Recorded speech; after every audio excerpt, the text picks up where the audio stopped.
Now, the name of today's message is God's nature is love, compassion, and mercy.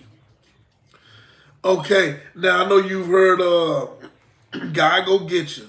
You know you do wrong, God go get you. Or God don't like ugly. First of all, let's get this correct. God is not in the punishing business. But now since we're talking about it, let me set you straight on that. Okay, when they say the Lord rested on the seventh day from all his works, part of those works were uh part of those works were he made some works for those who chose to do good and those who want to know him or search for him. He established works for those who are on that level and want to do good and working with their families and loving their families and want to be better people, want to see their family with the best. He created works to help them and to kind of like care for them until they get to know him fully and completely. He fixed some works up to like help them through. But now he also established some works that if you choose to do evil, then those are some works over there that has been established for those who chose the route to do evil, want to hurt folks, or want to kill people, or don't care and play with people's feelings, and and you want people to be and start practicing the witchcraft. And witchcraft is like want people to be jealous of you. You're doing the sneaky eyed stuff, and you're just playing in all these little games. There's a work that the Lord created for those people who choose that path. The good works over here accommodate people with the good, and the works that you chose to get off into accommodate you for what you chose to get off into and what you chose to do. That's evil, amen. But I'm not going to spend too much time on that. But the Lord is longing to be compassionate. That's why he favored us, gave us his mercy, his grace. It's his love. Graced us like that. Look how he graced us. That's his love. That's his favor. And that's why I say that has overlooked sins, the things that we're doing in life. He overlooked our sins. He's not even tripping off of them. He's not even thinking about them. So for man to bring it up to you and try to get you to feel bad about it, trust me, they the worst people. They just hide nerves. Okay? But anyway, the Lord is love. Let's get back to love. Lord is love. He loves us. Look at Jesus. Just shedding his blood and what he did. He loved us. And God gave his one and only Son that we may live through him. Loved us. But let's go further to show you how much he loves us. Okay? Isaiah 30:18. Let's go. And therefore the Lord earnestly waits, expecting, looking, and longing to be gracious to you.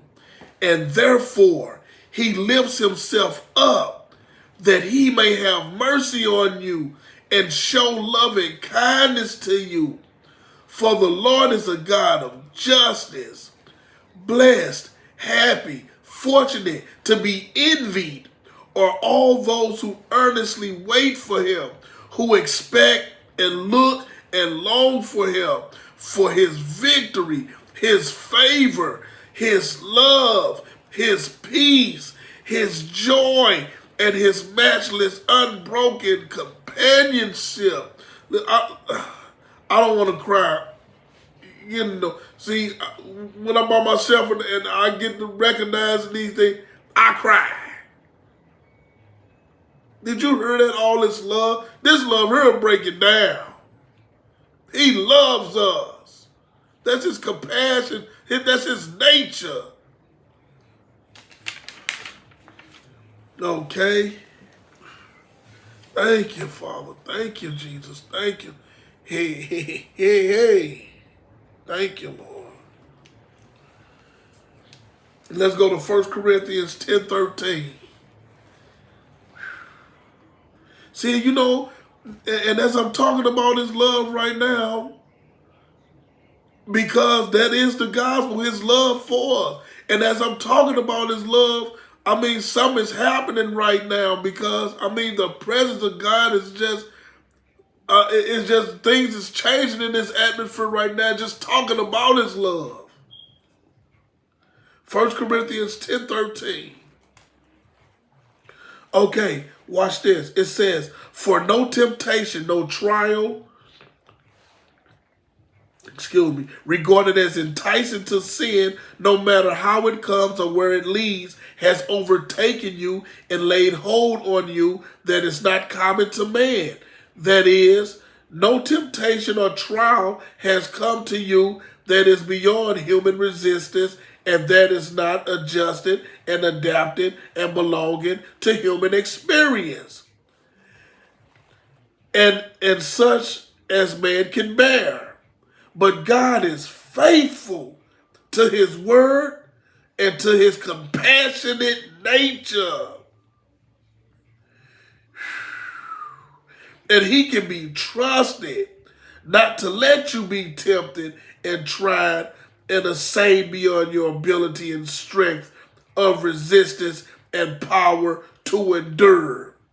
But with the temptation, he will always also provide the way out, the means of escape to a landing place that you may be capable and strong and powerful to bear up under it patiently. Look at that.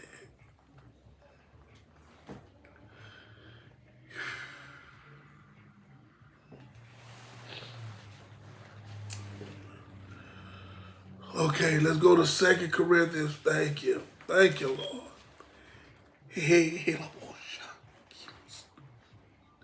Thank you, Lord. Ooh. 2 Corinthians 1, 3, and 4.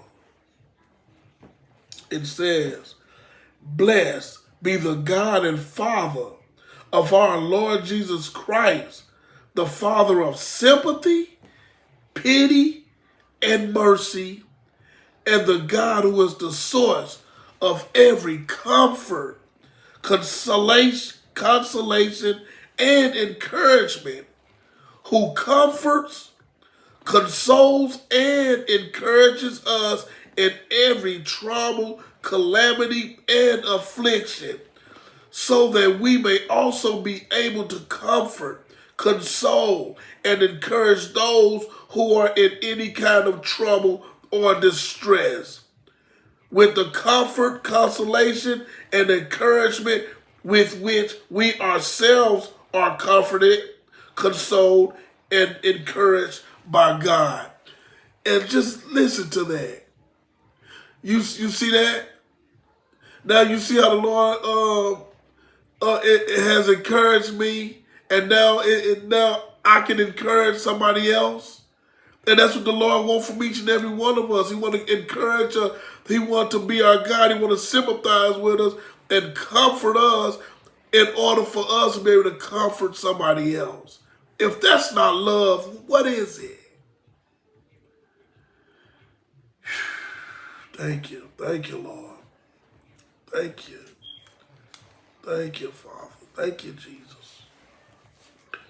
Okay, let's go to 2 Corinthians 5, 18 and 19. It says, but all things are from God, who through Jesus Christ reconciled us to himself, received us into favor, brought us into harmony with himself, and gave to us the ministry of reconciliation, bringing people back to him through his love, that by word and deed we might aim to bring others into harmony with him. It was God personally present in Christ, reconciling and restoring the world to favor with himself, not counting up and holding against men their trespasses, but canceling them and committing to us the message of reconciliation, of the restoration to favor with God. He just wants you to know who he is and experience his love. That's all he wants. He not caring about nothing else. God is good. We serve a loving God. Amen. Let's go to Ephesians 1, 7 through 9. It says, in him we have redemption, meaning deliverance and salvation. Look at that. Look at this love. In him we have redemption, deliverance, and salvation through his blood. Through Jesus' blood, look what we have a blood by right to. Look at this love. The remission, forgiveness of our offenses, shortcomings, and trespasses, in accordance with the riches and the generosity of his gracious favor, which he lavished upon us in every kind of wisdom and understanding, practical insight, and prudence, making known to us the mystery secret of his will, of his plan, of his purpose. And it is this, in accordance with his good pleasure, his merciful intention, which he had previously purposed and set forth in him. I mean, look at how much God loved us to give his one and only son, and look what Jesus volunteered and said, I will do it, Father. Look at this love coming from God, Jesus. Look at this love. Look. Oh, wow. Thank you, Father. Thank you, Jesus.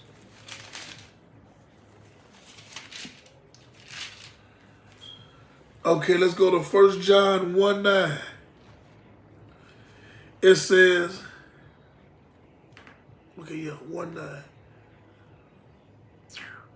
It says, if we freely admit that we have sinned and confess our sins, he is faithful and just, true to his own nature and promises, and will forgive our sins, dismiss our lawlessness, and continuously cleanse us from all unrighteousness, everything not in conformity to his will and purpose, thought, and action. Now watch this. I'm going on to 10. Now watch the 10. It said, if we claim we have not sinned, we contradict his word and make him out to be false and a liar. And his word is not in us. The divine message of the gospel is not in our hearts. What he's saying is, if you sit up here and say that you have not sinned, or that you have not done anything that you feel is wrong, and if you just walk around acting like, then that means you calling him a liar, because he say, man, is there's some things that's going to happen that's going to cause you to feel guilty about some things. But look at his compassionate, loving nature. He says, all you got to do is come to me and admit them to me and say, Lord, this guilt is on me, Lord, and I did this. And he's true to his loving nature to forgive you. And by the time you get up after praying to him, and you feel light as a feather, and you're like, thank you, Lord, it's because you're being truthful with him. He's faithful. His love is just too overwhelming to bear.